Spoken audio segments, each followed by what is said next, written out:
My mom got a phone call, and she just broke down crying, and she came in and told us that Sam Collington was shot and killed. Samuel Collington, a Temple University senior, killed Sunday in an attempted robbery. A vigil Thursday honoring the 21-year-old, renewing calls for change and accountability. The city of brotherly love now facing a nearly 12% increase in homicides from January 1st to late November. Homicide rates in Philadelphia continue to grow. This mural actually has the names of those killed or injured by gun violence over the years in the city. Most of those people are black. Specifically, 83% of those shot in Philly are black, black people making up nearly 82% of fatalities. Among those killed this year, a pregnant woman and her unborn child shot after her baby shower. 14-year-old Samir Jefferson fatally shot 18 times this week waiting for a bus. And Evan Baylor fatally shot in June. That is a pain, to put your child in the ground, that I would not wish on my worst enemy. Baylor shot just outside his mother's home, this home. Evan was outside and he was preparing to sell his car to a childhood friend. Baylor never made it back inside, a triple shooting, leaving the 23-year-old and another man dead, and a 3-year-old shot. My son was captain of the football team in high school. My son was a scholar athlete. My son went to Penn State. He did everything that he was supposed to do. He wasn't in the streets. He wasn't gangbanging. Officials say city suspects are difficult to track, citing a need for comprehensive witness protection. But these homicides are not unique to Philly. The FBI reporting 2020 homicides up by the largest one-year spike ever, jumping nearly 30%. The main cause of death, which has been, the case for decades, is firearms.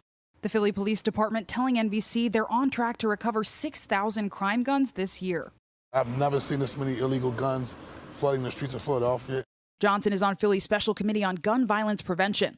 Guns, a contentious issue for Philly lawmakers. A bill to allow concealed carry of weapons without a permit passed by a divided Pennsylvania House in November with mostly Republican support. On Thursday, that same bill vetoed by Governor Tom Wolf, who called it, quote, dangerous.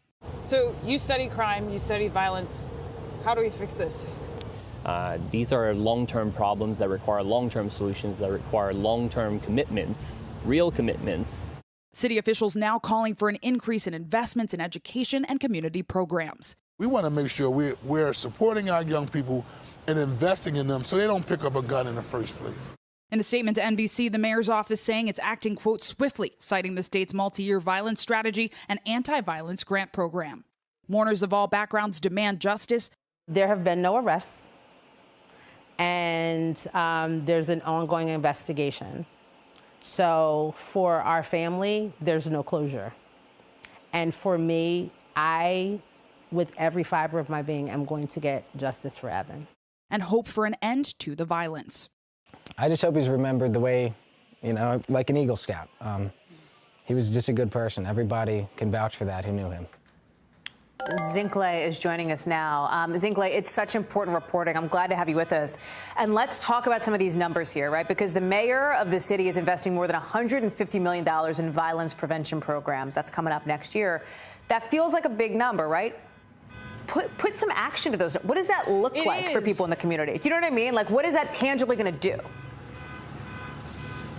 Yeah, I'm glad you asked me that. And I asked the commissioner and council member that exact question. And they said they wanted to start at the cradle, right? By the time someone shoots a gun or is hit by a gun, it's too late. So they're saying they want investments in education. They want investments in mental health. A lot of these communities are seeing ongoing trauma again and again. So time will really tell. But the criminologist I spoke with pointed out this issue took time to develop, and it'll take time and more than money to heal. In a lot of these homicides in Philly that we've seen, the person who pulled the trigger is just not found. Like, they're not arrested, they're not held accountable. I imagine that's really frustrating for people on the ground where you are.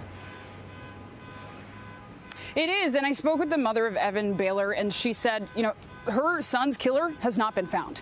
And one of the reasons, she says, there needs to be more witness protection. A lot of these folks are within the community. Sometimes it's social media beefs. And so they're saying if witnesses don't feel safe to come forward, if they feel there will be retaliation, they won't speak at all. And of course, we know there's tension between the black community and police as well. And that, of course, plays a part as well. Hallie. Zinhle Essamuah live for us there in Philadelphia. Zinhle, thank you very much for being with us.